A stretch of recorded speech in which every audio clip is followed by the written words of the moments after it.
நண்பர்களுக்கு வணக்கம். நேற்று வந்து ஸ்பெஷல் டீச்சர்ஸ்க்கு ரிசல்ட் வந்து பப்ளிஷ் பண்ணியிருந்தாங்க. அவங்களுக்கு வந்து செலெக்ஷன் லிஸ்ட்டு எல்லாம் கொடுத்துருந்தாங்க. நல்லது, எல்லாருக்கும் அவங்களுக்கு பொறுத்த வரைக்கும் அவங்களுக்காவது ஒரு மகிழ்ச்சி பிறகுது அப்படிங்கிறதுல ஒரு சந்தோஷம். படிப்படியாக கவுன்சிலிங்கும் ஸ்டார்ட் பண்ணிட்டு வராங்க. நல்லது. நான் இப்போ எதை சொல்ல விரும்புகிறேன் அப்படின்னா, பிஜிடிஆர்பி +2 போகிறவங்களுக்கு ஒரு தேர்வு, அப்புறம் ஸ்பெஷல் டீச்சர்ஸ்க்கும் ஒரு தேர்வு வச்சு பணி நியமனம் பண்ணுறாங்க.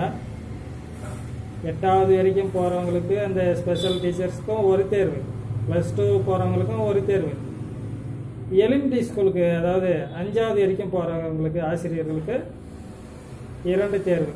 இந்த எப்படி இருக்குது பாருங்கள். இதை தான் நான் வந்து சொல்கிறேன். அந்த அரசாணையை ஏன் வந்து அதை வந்து ரத்து பண்ணக்கூடாது? என்ன, இந்த எலிமெண்ட்ரி ஸ்கூல் போகிறவங்களுக்கு அந்த தகுதி தேர்வில் கேட்ட கேள்விகள் வந்து என்ன? அதே கேள்வி தான்.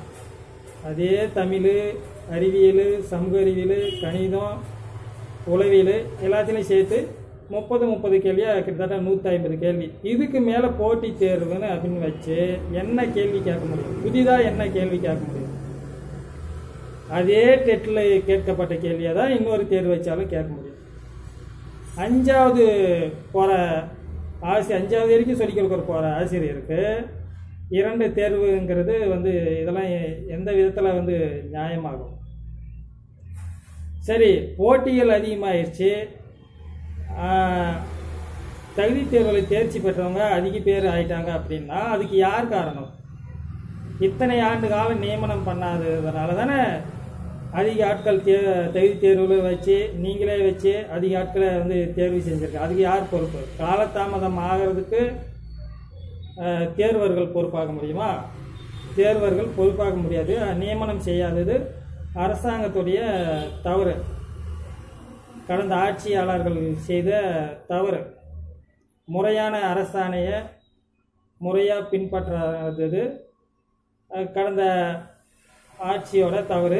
தற்போது இருக்கக்கூடிய அரசு போட்டித் தேர்வு அரசாணையை ரத்து செய்யணுங்கிறது தான் வேண்டுகோள். எலிமெண்ட்ரி ஸ்கூல் வாதியருக்கு 2 தேர்வு, இது எந்த விதத்தில் வந்து நியாயமாகும்? ஏன்னா இன்னொரு முக்கியமான விஷயம், போட்டித் தேர்வுன்னு வச்சா அந்த டெட்டில் கேட்கப்பட்ட முந்தைய வினாக்கள் எப்படி, முந்தைய பாடத்திட்டம் எப்படியோ அதே தான் மீண்டும் வந்து வச்சு கேட்டாகணும்.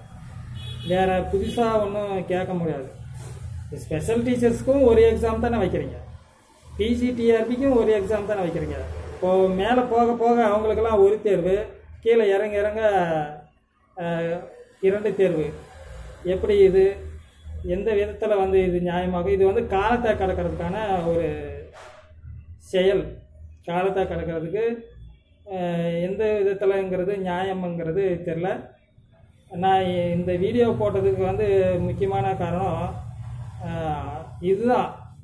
மேலே போகிறவங்களுக்கு, அதாவது அதிக சம்பளம், +2 வரைக்கும் போகிறவங்களுக்கு அவங்களுக்கெல்லாம் வந்து ஒரு தேர்வு வச்சுட்டு ஸ்பெஷல் டீச்சர்ஸ் கூட ஒரு தேர்வு வச்சு நியமனம் பண்ணும்போது 8வது வரைக்கும் போகிறவங்களுக்கு எலிமெண்ட்ரி ஸ்கூலுக்கு 2 தேர்வுங்கிறது எப்படி